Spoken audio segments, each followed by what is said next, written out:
Wolfless Omega slipped a note to the Alpha King. Your mate sold you out.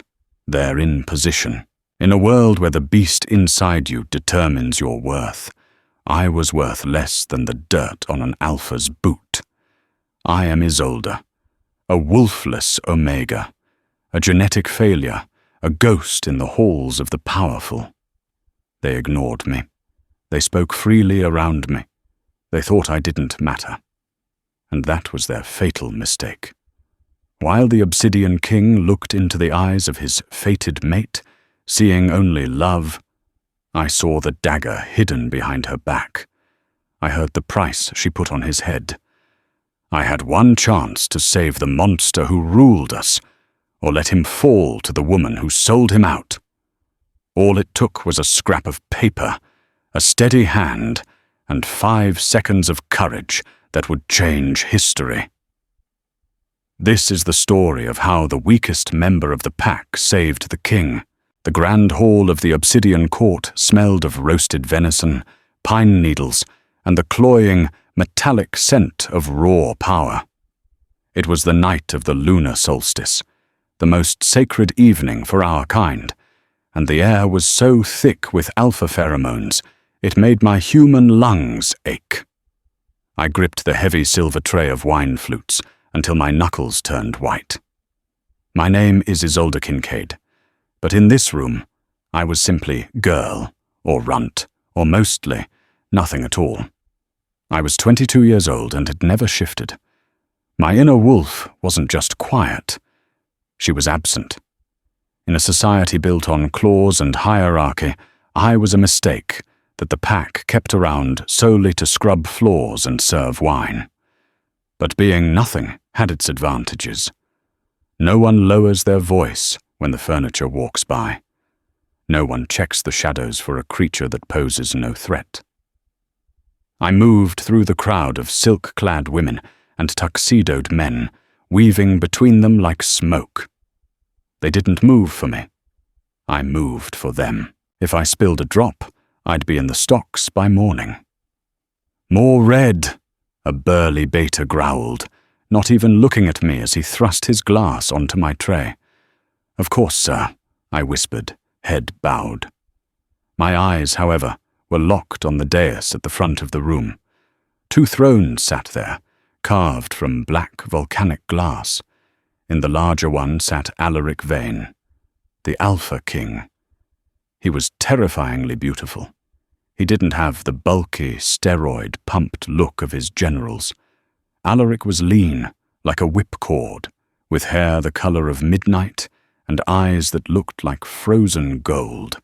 He radiated a dominance so potent that even from 50 feet away, my skin prickled. He was the apex predator, the man who had united the 3 warring clans of the Northern Territory. And sitting beside him, draped in emerald silk that clung to her perfect curves, was Lyra, his queen, his fated mate. She was laughing, her hand resting possessively on Alaric's forearm. To the court, it was a picture of romantic bliss. The bond between fated mates was supposed to be sacred, unbreakable, the pinnacle of werewolf biology. Alaric looked at her with a softness he showed no one else.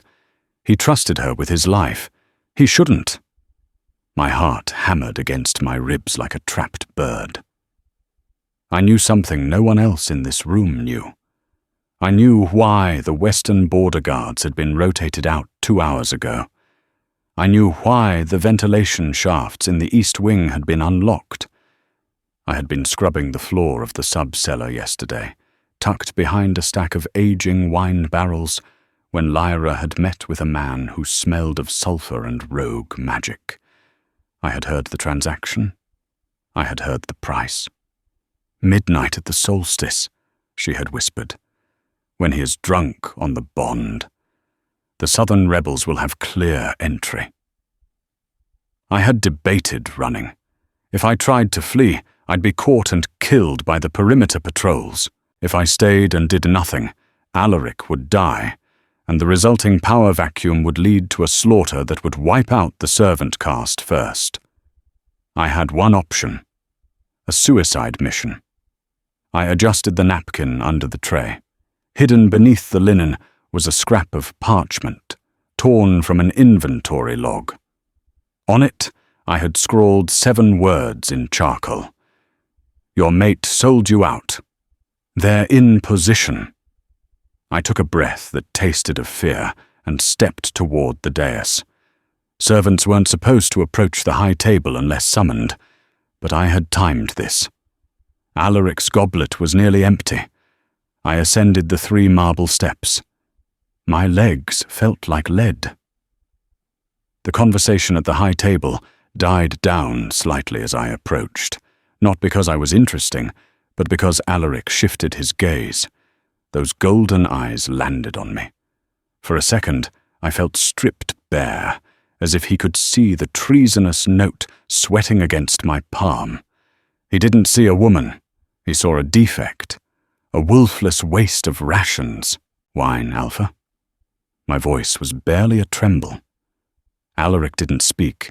He just tapped the rim of his glass. I moved forward. This was the moment. Lyra was turned away, accepting a compliment from a visiting dignitary. I leaned in to pour the dark crimson vintage. As the liquid filled his glass, I used the cover of my body to block Lyra's view. With a sleight of hand I had practiced 1,000 times in the scullery, I slid the folded parchment from under the napkin and pressed it under the base of his wine glass. It was a clumsy move. A shifter with heightened senses should have caught the rustle of paper. But the hall was loud, music was playing, and Alaric was distracted. I finished pouring and pulled back. The note was sitting there, a white, glaring flag beneath the crystal stem of his goblet. Alaric lifted the glass. My heart stopped. He paused. He felt the texture of the paper against his fingertips. His brow furrowed. A microscopic movement. He didn't look at me. He didn't look at the paper immediately. He brought the glass to his lips, took a slow sip, and then, with agonizing slowness, lowered the glass. He slid the paper into his palm with the grace of a magician. I bowed low, terrified that I was about to be beheaded. Enjoy the solstice, my king. I backed away. I needed to disappear. I needed to fade back into the grey mass of the servant class. But as I reached the bottom step, I felt it. A wave of focused, freezing rage slammed into my back. It wasn't a physical blow, but the sheer weight of his alpha aura flaring up. I risked a glance back. Alaric was no longer looking at Lyra. He was looking at the note cupped in his hand. Then his head snapped up. He wasn't looking at his generals. He wasn't looking at the exits. He was looking directly at me. And for the first time in my life, I wasn't invisible. I was the target. The music didn't stop, but the air around the high table had changed. It was subtle, a shift in barometric pressure that only predators could feel. Alaric stood up. "My love?" Lyra asked, her voice like tinkling bells. "Where are you going?" "Business," Alaric said. His voice was flat, devoid of the warmth he had shown her moments ago. "A perimeter breach reported in the north. Minor, but requires my signature." He was a good liar. "Can't it wait?" She pouted, reaching for his hand. He pulled away just before she could touch him, smoothly, as if adjusting his cuff. "No. Enjoy the dance, Lyra. I will return shortly." He signaled to his head of guard, a massive brute named Kale, and then pointed a finger. Not at the door. At me. "You," Alaric said, his voice carrying over the string quartet. "Girl." With the tray. The room went silent. To be addressed directly by the Alpha King was usually a death sentence for someone of my rank. I froze. "Yes, Alpha?" "I spilled," he lied, his golden eyes boring into mine. "You will attend to the mess in my study. Immediately." He turned and strode toward the heavy oak doors leading to the royal wing.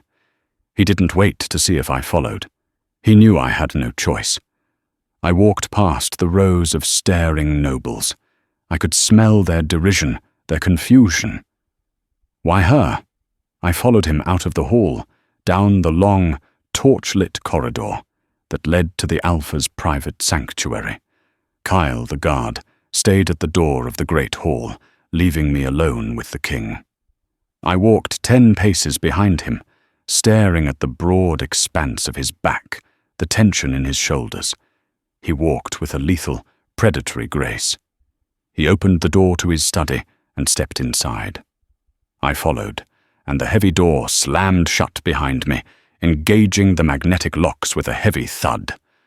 Before I could breathe, Alaric was on me. He moved faster than human eyes could track. One moment he was across the room. The next, I was pinned against the mahogany door, his forearm braced against the wood by my neck. He didn't touch me, but he was close enough that I could feel the heat radiating off him. He held the crumpled note up to my face. "Who sent you?" he snarled. His voice was a low rumble that vibrated in my chest. "Which faction? The Southern Rebels? The Iron Claw Pack?"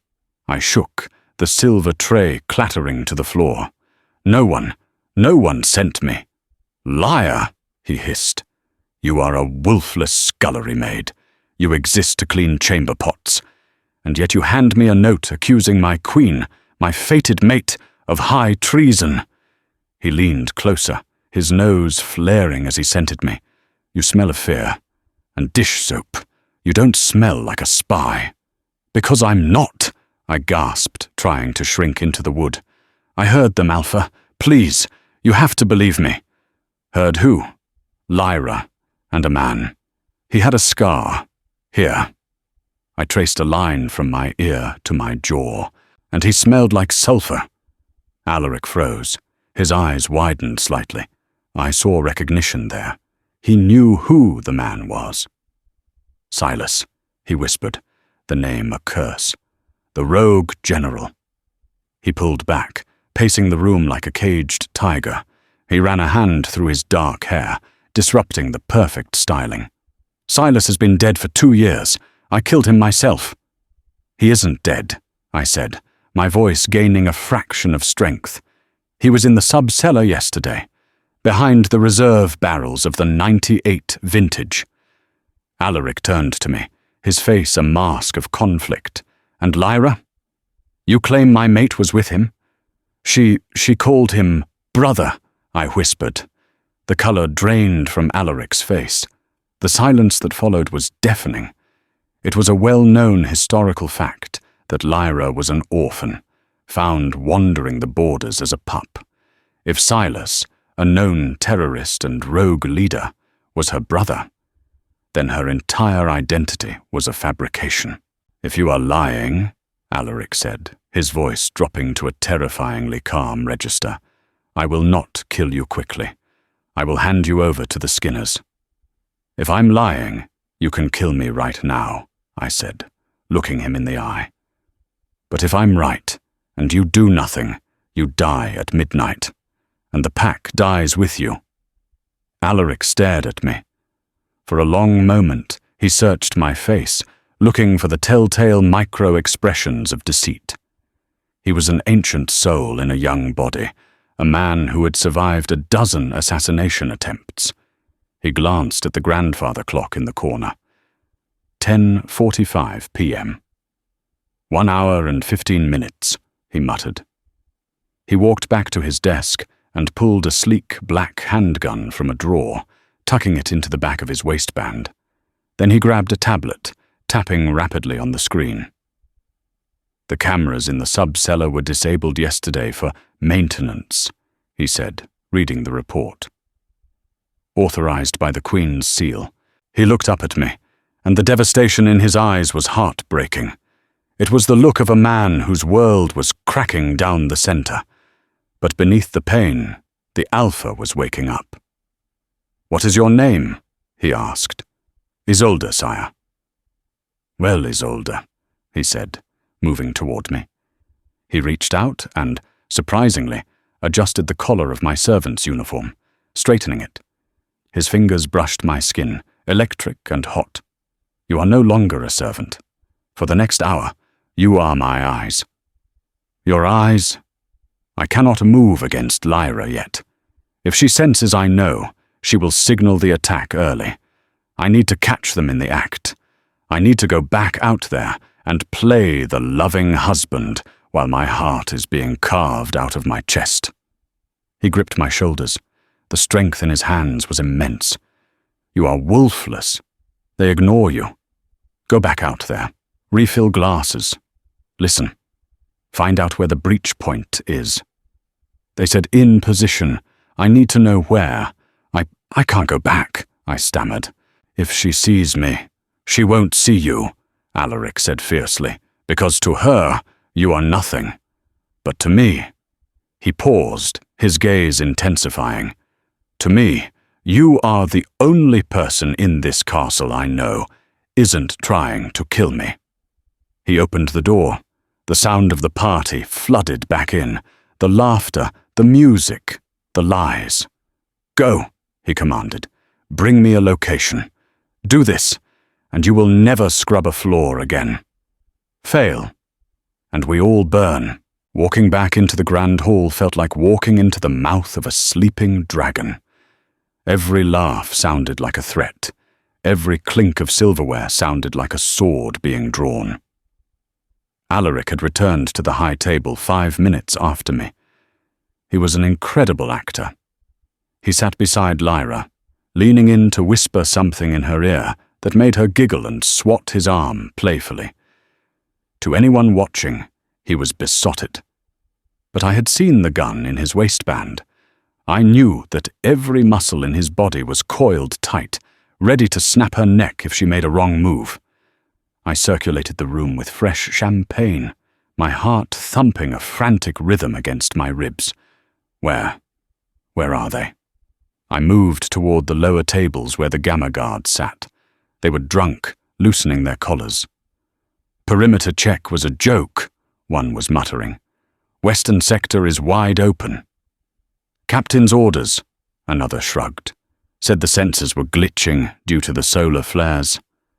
Western sector, that matched what I knew. But that was outside. I needed to know where the assassins were inside. I drifted toward the orchestra pit. The music masked conversations well, which made it a prime spot for secrets. And there, standing in the shadows behind a velvet curtain, was Lyra's personal handmaiden, a beta female named Jessa. She was speaking into a tiny, encrypted earpiece, her hand cupped over her mouth. I pretended to collect empty glasses from a nearby table, inching closer. Target remains oblivious, Jessa whispered. The bond is clouding his judgment. Yes. Team Alpha is in the north ventilation shaft. Team Beta is staged in the kitchen pantry. The pantry. My blood ran cold. The pantry opened directly into the service corridor behind the high table. It was less than 20 feet from Alaric's back. Wait, Jessa hissed. She stiffened. No, he's looking at her differently. I risked a glance at the dais. Alaric had slipped. He wasn't smiling. He was staring at Lyra, studying her profile with a mixture of grief and cold calculation. Lyra had noticed. Her smile was fading, her eyes narrowing. Abort stealth, Jessa whispered urgently into the comms. I repeat, the king suspects. Initiate Order 66 immediately. Order 66, attack now. There was no time to run back to the note, no time to be subtle. I dropped the tray. The crash of crystal shattering on the marble floor was like a gunshot.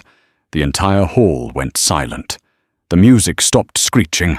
Hundreds of heads turned to me. I didn't look at the crowd. I looked directly at Alaric. The pantry! I screamed, my voice tearing through my throat. Behind you! Lyra's face contorted into a mask of pure fury. She moved faster than I thought possible, pulling a ceramic hairpin from her updo, a hairpin that I suddenly realized was a sharpened obsidian dagger. She spun on Alaric, driving the blade toward his throat. But Alaric was ready. He caught her wrist inches from his jugular. The impact of their collision sent a shockwave through the room. "You should have run, brother lover," Alaric roared, his voice distorting into a partial roar as his canines lengthened. At that exact moment, the wall behind the high table exploded inward. Debris and plaster rained down as a dozen men in tactical gear, wearing the crest of the rogue army, burst through the concealed pantry door.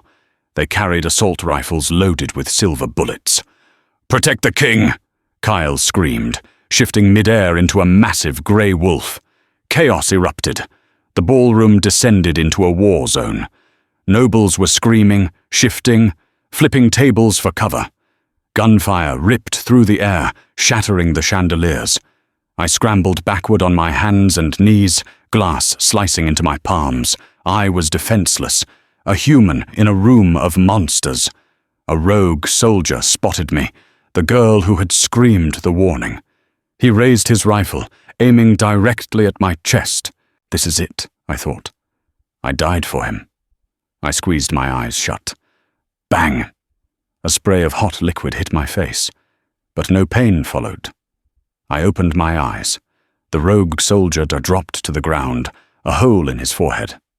Standing over me, gun smoking in hand, was Alaric. He had thrown Lyra across the room and leaped off the dais, landing in front of me like a shield.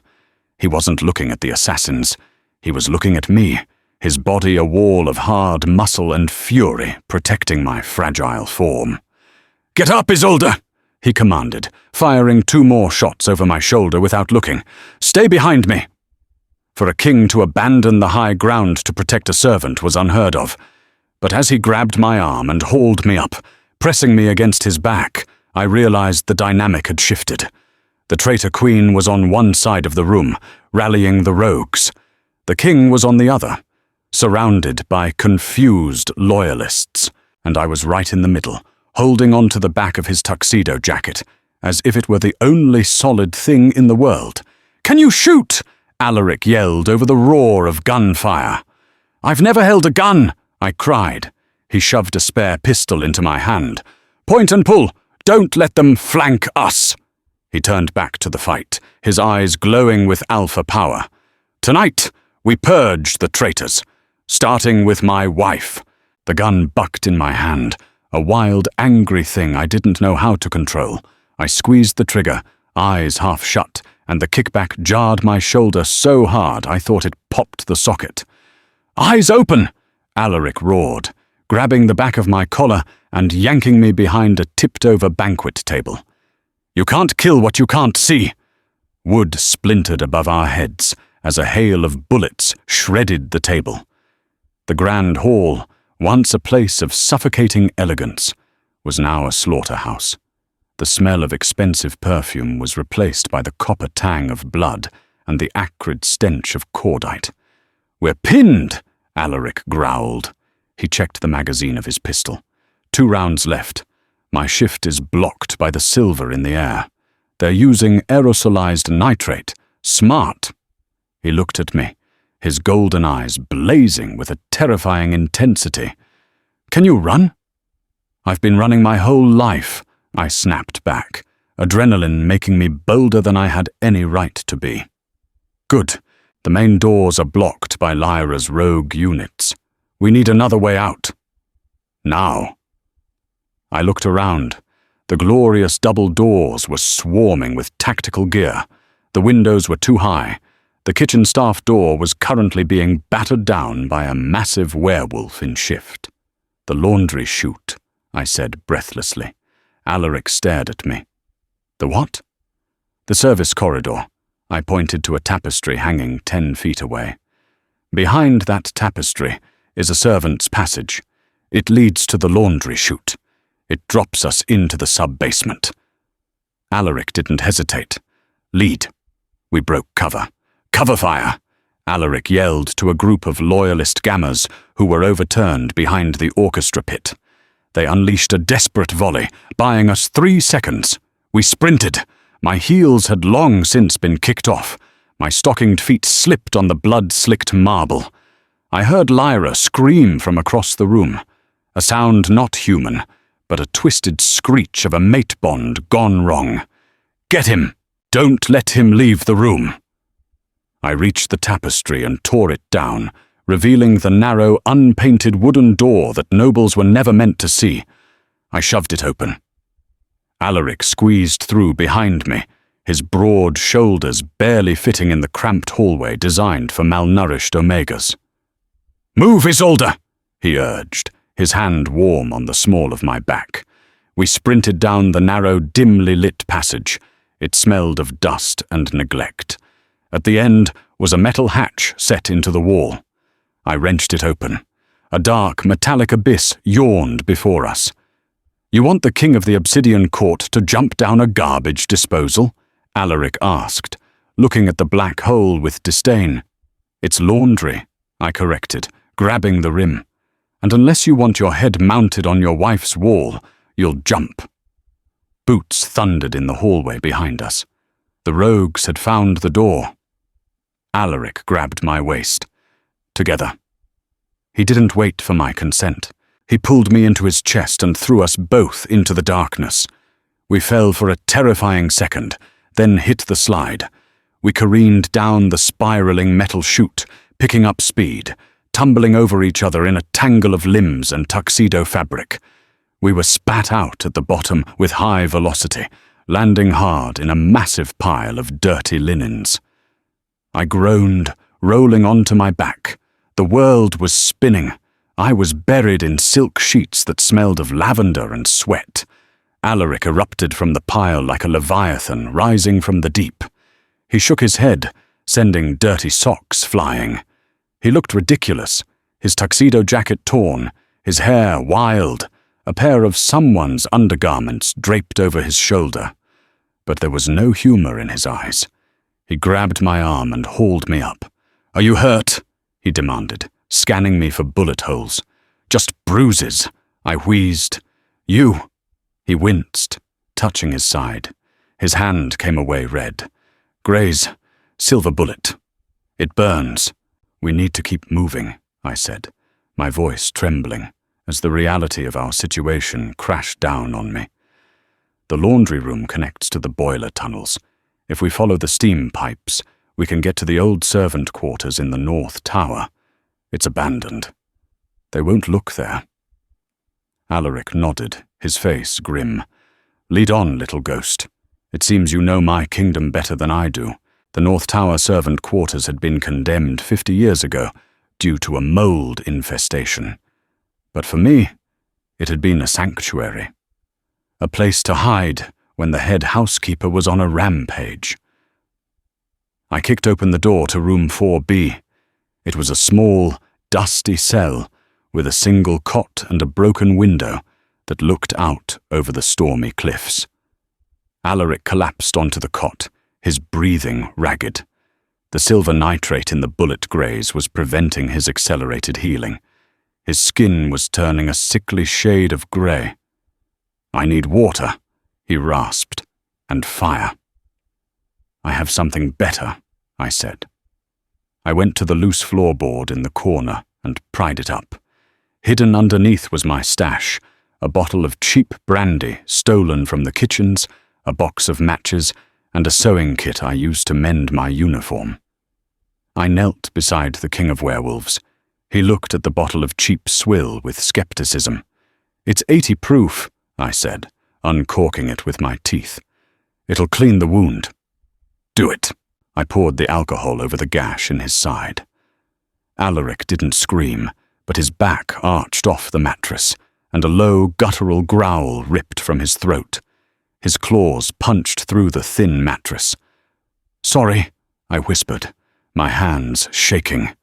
"Don't apologize," he gritted out, sweat beading on his forehead. "Just get the silver out." I threaded the needle.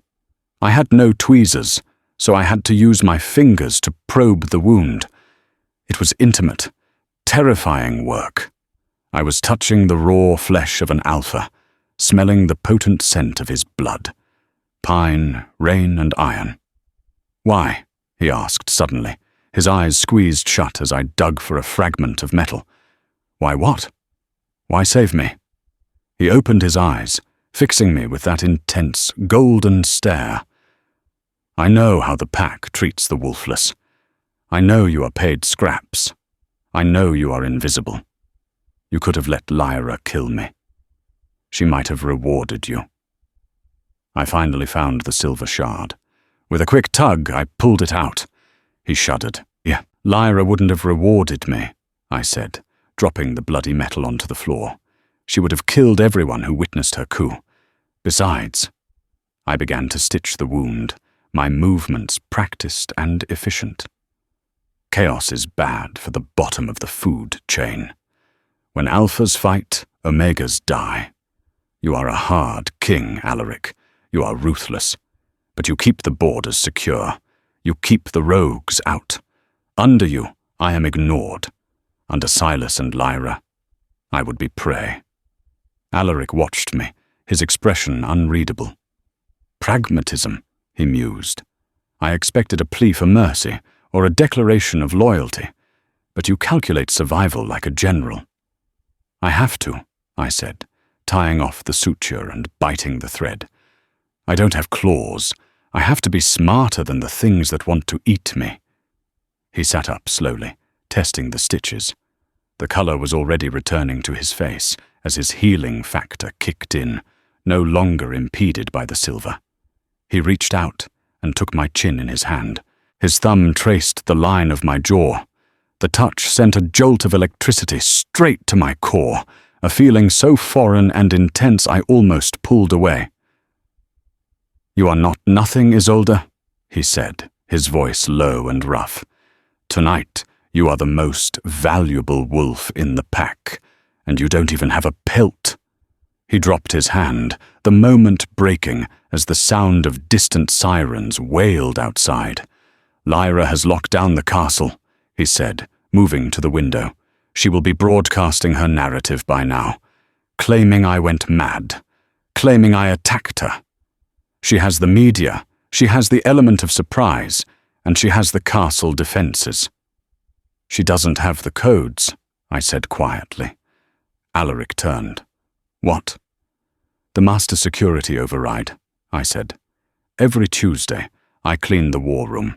The general writes the daily codes on a sticky note under his desk because he can never remember them. I memorize them." Alaric stared at me, a slow, predatory smile spreading across his face. It was the first time I had seen him smile, and it was terrifying. "You memorized the nuclear codes of the Obsidian Court?" I was bored, I shrugged, and I thought, knowledge is the only weapon they can't take away from me. Alaric laughed. It was a dark, jagged sound. "Isolde Kincaid, if we survive this night, I am going to make you my hand." "I'd settle for a raise," I muttered. "We need to get to a terminal," Alaric said, pacing the small room. "If you can input those override codes, we can lock Lyra out of the defense grid. We can turn the castle's automated turrets against her rogues. We can open the comms and call for reinforcements." "There's a terminal in the library," I said. "But it's across the courtyard. It's open ground. Snipers will see us." "Not if we go under," Alaric said. "There are no tunnels under the courtyard," I argued. "Just the drainage pipes." "Exactly," Alaric said, grabbing his torn jacket. "You showed me the way of the rat, Isolde. Now, we played dirty. The drainage pipes were worse than the laundry chute. They smelled of stagnant water and decay. We crawled on our hands and knees, the freezing water soaking my uniform to the bone. Alaric was in front of me. I could hear his breathing, steady, rhythmic. But I could also feel his pain. Not physical pain, but a psychic backlash that rolled off him in waves. "It hurts, doesn't it?" I whispered, the echo bouncing off the concrete walls. He stopped crawling. "What?" "The bond. Lyra, it must feel like cutting off a limb." Alaric was silent for a long time. "It's worse," he said finally. "The bond is absolute. Even now, knowing she wants me dead, my wolf is crying out for her. It wants to submit. It wants to bare its throat to her." I am fighting my own biology every step of this way." He looked back at me over his shoulder, his eyes glowing faintly in the dark. "That is why she chose tonight. She knew the solstice heightens the bond. She bet that I wouldn't be able to pull the trigger on my mate." "But you did," I said. "You shot at her." "I missed on purpose," he admitted, his voice full of self-loathing. "I could have put that bullet between her eyes. My hand, it wouldn't do it." "That doesn't make you weak, Alaric," I said softly. "It makes you not a monster." "Kings must be monsters," he growled, resuming his crawl. "If I cannot kill her, she will win. And if she wins, thousands die." We reached the grate that opened up into the library's subfloor. Alaric pushed it up effortlessly.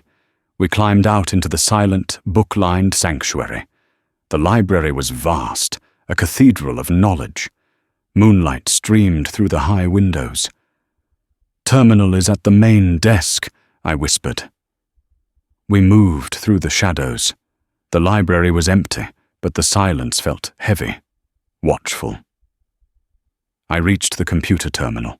It was locked, displaying the obsidian crest. "Do your magic," Alaric whispered, standing guard, his gun trained on the entrance. I typed in the sequence I had seen the general write down. Alpha 9, Zulu Tango 44. Access granted. "I'm in," I hissed. "I'm accessing the defense grid." My fingers flew across the keyboard. I brought up the camera feeds. The ballroom was empty of bodies. They had been moved. The courtyard was patrolling with rogue wolves. "I'm locking down the perimeter gates," I said, executing the command. "Trapping them inside with us, and disabling the internal sensors so they can't track us." "Can you open the armory?" Alaric asked. "Done. And I've triggered the silent alarm to the eastern garrisons. They should be here in—" Click. The sound of a hammer, cocking back, echoed through the library. Alaric spun around. I froze.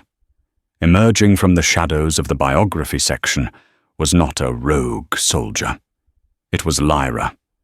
She looked pristine, not a hair out of place. She held a heavy assault rifle, but she wasn't aiming it at Alaric. She was aiming it at me.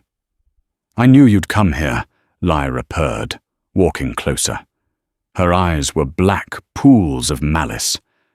"Alaric is too proud to hide, but he's too injured to fight. He needs tactics. And who better than the little mouse who watches from the corners?" "Lyra," Alaric said, stepping in front of me. "Put the gun down." "Step aside, husband." She spat the word like an insult. "The bond makes it hard for you to hurt me, doesn't it? I can feel your wolf whimpering. You can't attack me." "Try me," Alaric warned, a low growl building in his chest. "I don't need to fight you," Lyra smiled. "I just need to hurt you. And I've realized something interesting tonight. You didn't save yourself in the ballroom. You saved her." She shifted her aim slightly, correcting for Alaric's movement. She was going to shoot through him if she had to. "You care about the help," Lyra laughed. "How pathetic, an Alpha King attached to a genetic defect." "She's worth 10 of you," Alaric said, his voice steady. "Then watch her die." Lyra's finger tightened on the trigger. Alaric didn't lunge at her. He lunged at me. He tackled me to the ground, just as the rifle roared. Bullets chewed up the computer terminal, sending sparks and plastic flying. "Run!" Alaric screamed, shoving me toward the stacks. "I'm not leaving you!" I yelled. "She won't kill me yet. She needs my biometric print to access the vault. She'll kill you for sport. Go!" He turned and shifted. It was painful to watch. Without the full moon, and with the silver in his system, the shift was jagged and wrong. Bones cracked and reformed. Fur burst through his skin. A massive black wolf, standing 5 feet at the shoulder, rose up to face the queen. He was limping, bleeding, But he was still the king.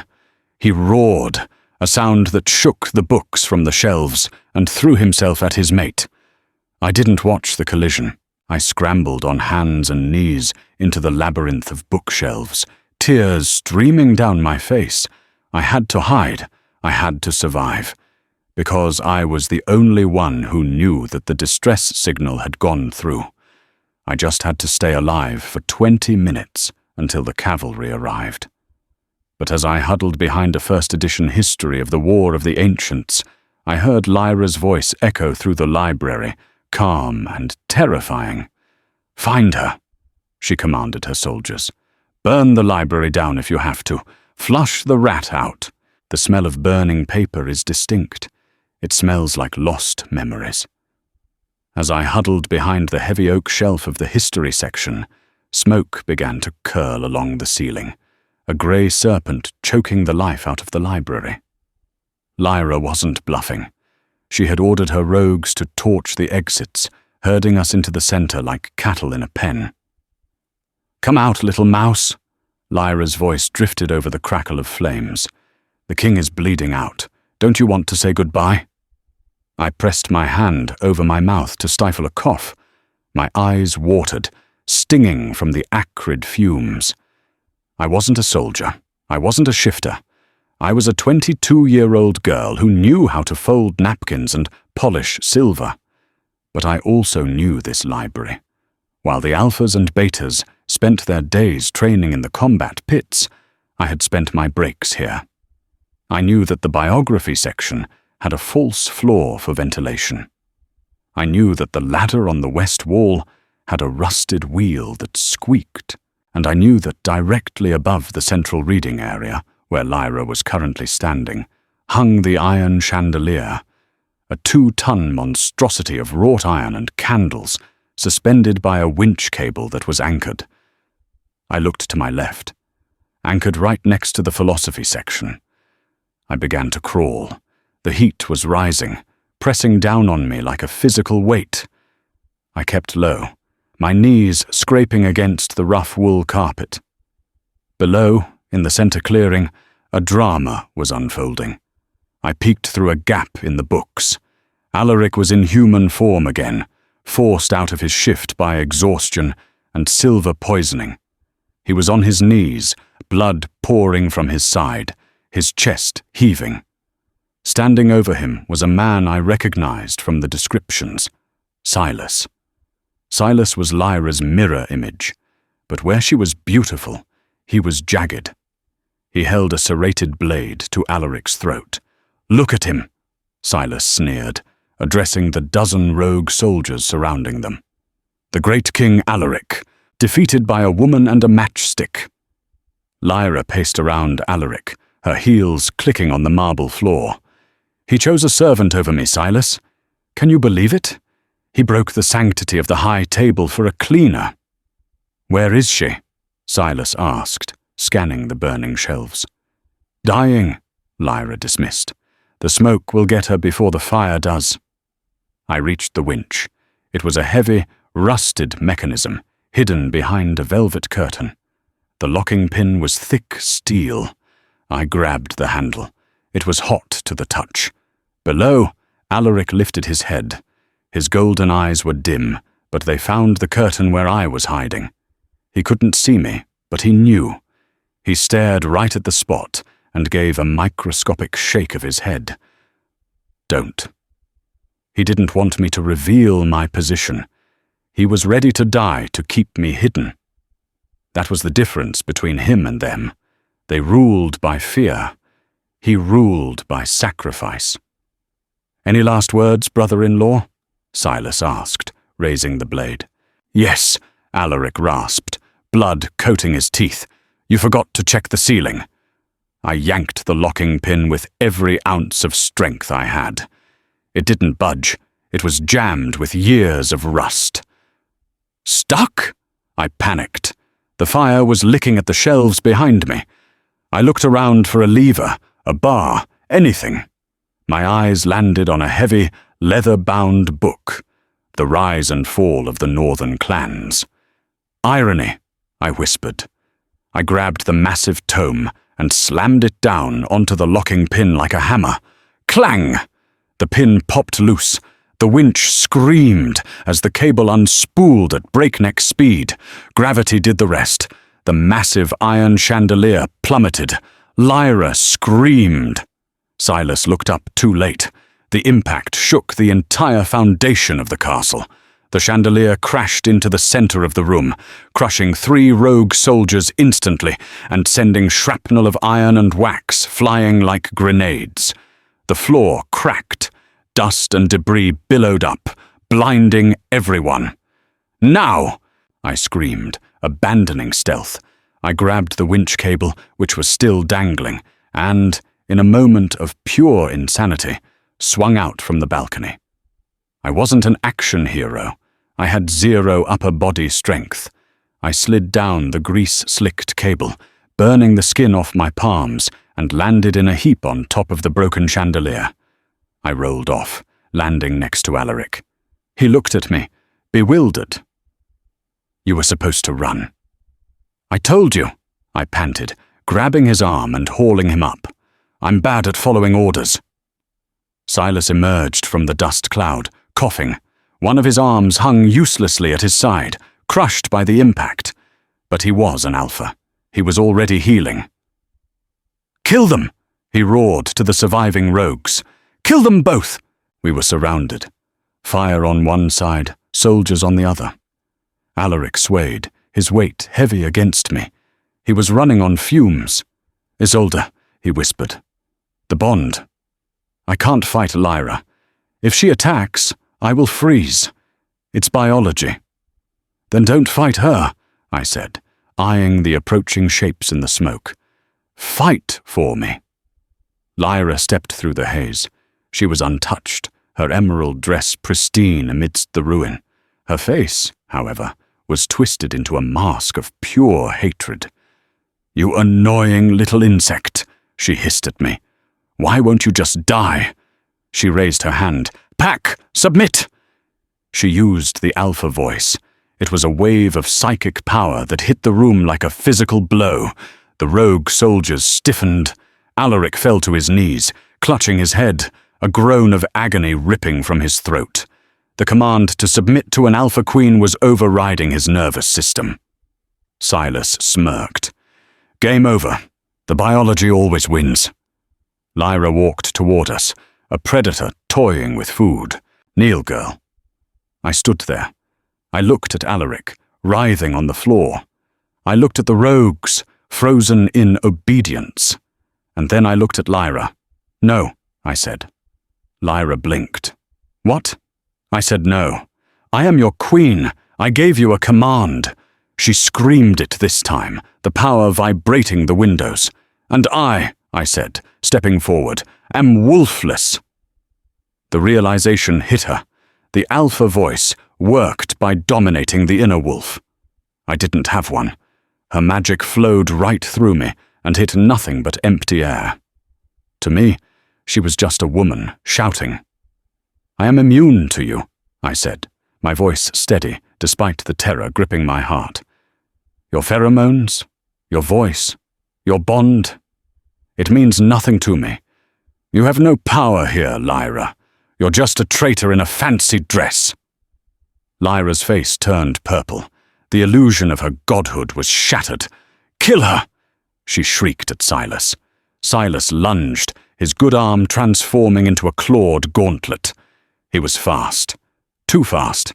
I raised my hands, bracing for death. But death didn't come. A blur of motion intercepted Silas. Alaric. He had fought through the command. He had forced his body to move against the crushing weight of the alpha voice. He caught Silas's wrist mid-air. "She said," Alaric snarled, his eyes bleeding from the effort. "You have no power." Alaric headbutted Silas, the sound of bone cracking, echoing through the library. Silas crumpled. Lyra stood alone. She looked at Alaric, her eyes wide. "You can't hurt me, Alaric. I am your mate. The moon decided it." Alaric stood up, shielding me. He looked at the woman he had loved for 10 years, The woman who had slept in his bed while planning his murder. "The moon," Alaric said, his voice terrifyingly quiet. "Made a mistake." He reached into his jacket, not for a weapon, but for the connection in his chest. I watched as he closed his eyes and pulled. It wasn't physical, but I felt it. A snapping of a tether, a rejection so profound it sent a shockwave through the room. Lyra screamed. She clutched her chest, falling to her knees as if shot. "You rejected the bond," she gasped, blood trickling from her nose. "You can't. The pain will kill you." "I'd rather die free than live as your puppet," Alaric growled. The library doors exploded inward. Floodlights blinded us. "Obsidian garrison, down! Everyone down!" The cavalry had arrived. Dozens of loyalist soldiers poured in, securing the room, tackling the confused rogues. Medic teams rushed toward us. Alaric didn't look at them. He turned to me. He was pale, shaking from the aftershocks of severing a mate bond. But he was alive. He reached out a hand. I took it. "You didn't kneel," he whispered, sounding awed. "My knees are bad," I joked weakly. Then the adrenaline crashed, and the world went black. I woke up in a bed that cost more than my parents' house. The sheets were silk, not linen. The air smelled of sterile medical supplies and fresh flowers. I sat up, panic spiking. "The king is eating a steak in the next room," a deep voice answered. I looked to the doorway. Kyle, the head of the guard, was standing there. He looked at me differently now. There was no sneer. He bowed his head. "Miss Kincaid." "Isolde," I corrected, swinging my legs out of bed. "Where am I?" "The royal suite," the king insisted. I walked, wobbled really, into the adjoining chamber. Alaric was sitting on the edge of a massive 4-poster bed, a team of healers finishing up the bandages on his torso. He looked tired, older, but the tension that had always carried in his shoulders was gone. When he saw me, he waved the healers away. They bowed and left us alone. "You're awake," he said. "I slept for 2 days?" 3. Smoke inhalation and exhaustion. You pushed your human body past its limits.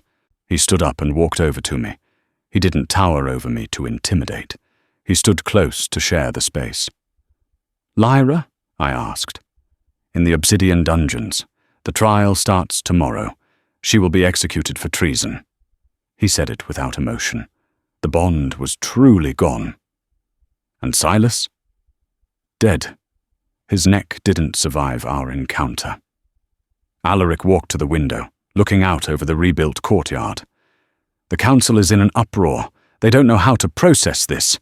An Alpha King saved by a Wolfless Omega. It breaks every tradition we have." "I can go back to the kitchens," I said quickly. "If my presence causes trouble," Alaric spun around. "If you go back to the kitchens, I will burn them down." He crossed the room and took my hands. "You saved me, Isolde. Not just my life, but my kingdom. You saw what no one else saw. You stood when everyone else knelt." He reached into his pocket and pulled out a small velvet box. My heart stopped. "Alaric, He opened it. It wasn't a ring. It was a pin. The crest of the Obsidian Court, a black wolf. But this one held a quill in its mouth. It was made of solid gold. "I am creating a new position," he said. "Royal Chancellor. I need someone who isn't blinded by instinct. I need someone who sees the truth, even when it's ugly. I need you." He pinned it to my hospital gown. "I can't be your queen," I whispered. "I have no wolf. The pack won't accept a mate who can't shift." "I don't need a queen," Alaric said softly, lifting my chin to look into his eyes. "I had a queen. She sold me for power." He leaned in, his forehead resting against mine. "I need a partner, and if the pack doesn't like it, they can take it up with the woman who dropped a chandelier on the rogue general." I laughed. a tear slipping down my cheek. It was a really heavy chandelier. So, Alaric smiled, the expression transforming his face into something breathtakingly human. What do you say, Wolfless? Will you help me run this pack? I looked at the pin. I looked at the king who looked at me like I was the only person in the room. I have a few conditions, I said. First, better wages for the kitchen staff. Alaric chuckled. Done. Second, I said, grinning. No more laundry duty. Granted. And third? I leaned up and kissed him. It wasn't a tentative servant-to-master peck. It was a claim. You have to teach me how to shoot. Alaric wrapped his arms around me, pulling me into the warmth of his chest.